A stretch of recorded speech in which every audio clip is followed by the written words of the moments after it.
Good evening and happy Sunday, everybody. I'm meteorologist Hunter Forrest. Welcome to Hurricane Hub Live, the show that tracks the tropics every day at 8 o'clock. And I got to be honest with you, there's not a whole lot to track out there this evening and even maybe for the next couple of days. I mean, you wouldn't think the peak of hurricane season is just 3 days away, but it is. But luckily, we're not really dealing with much out there in the Atlantic today, or even as we head into the next couple of days. We're not tracking any tropical activity for maybe the next week or so, which is a very rare occasion for this time of year. Normally there's something to track as we get into the middle of September, but out there right now, not much. This is what used to be Invest 91L. And you'll notice as we were looking at it yesterday and even earlier today, not a whole lot of convection with this area,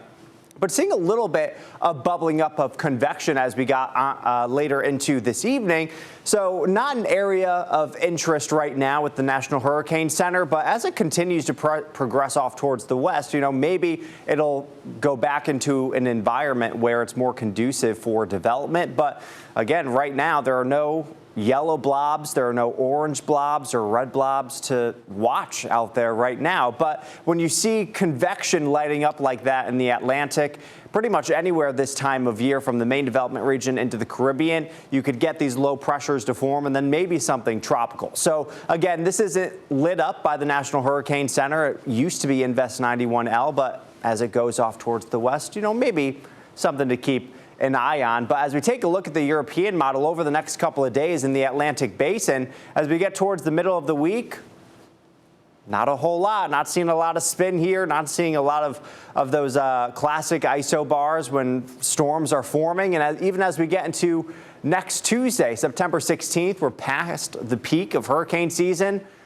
Not much in the for the European model. And even as we get towards the middle of next week, so a week and a half away, not a whole lot. As we take a look at the GFS model, similar as we get to the start of the work week, heading into Monday, Tuesday, Wednesday, by the end of the week, not a whole lot happening here with the GFS model, but there is a little bit more of a trend of some activity once we get to, about 10 or so days out, around September 16th, 17th, 18th. The GFS kind of wants to spin something up right around here, getting into the Gulf, somewhere from the Caribbean Sea.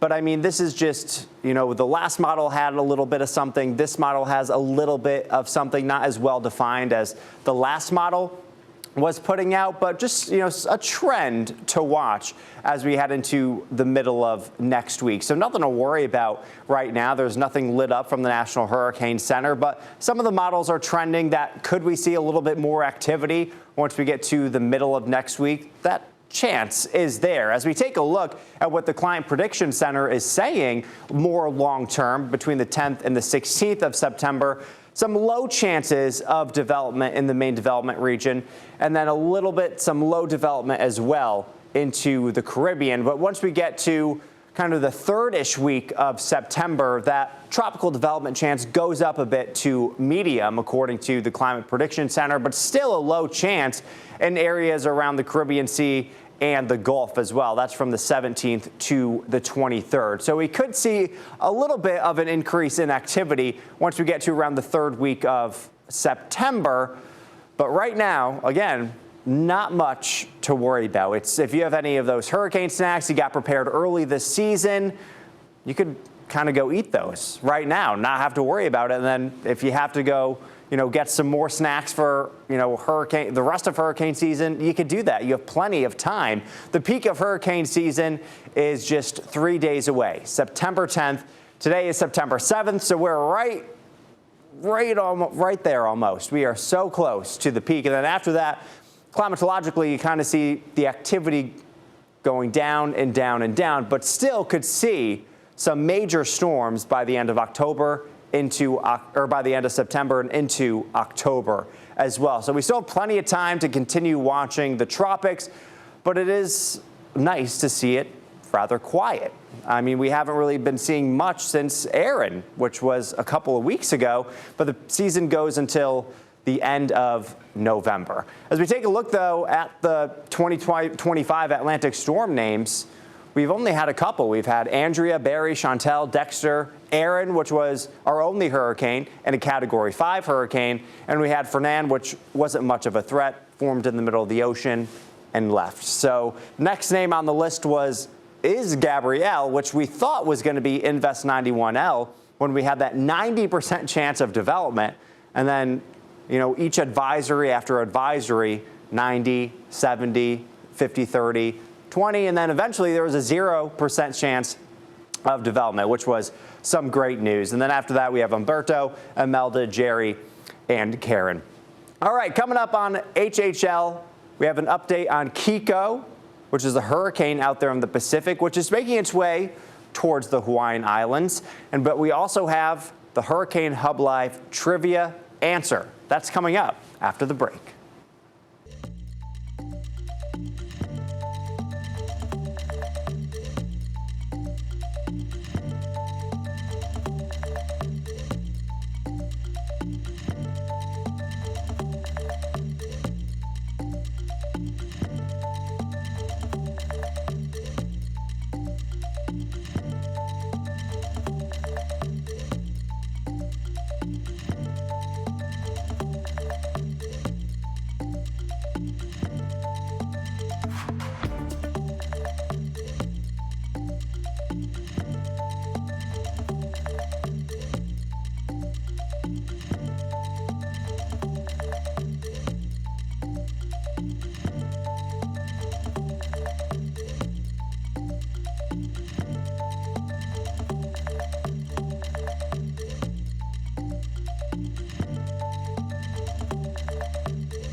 Welcome back to Hurricane Hub Live. I'm meteorologist Hunter Forrest. Let's take a look at the satellite of Hurricane Kiko from the last 48 hours. And you could tell just the other day, it was pretty well defined. That eye was well defined. There was great convection around it.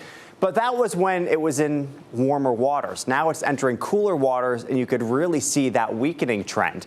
Right down here, there's temperatures, in the mid to lower 80s with those water temperatures. And then as it progressed off towards the north and west, it entered much cooler waters down into the 70s, which really isn't very sustainable for tropical systems.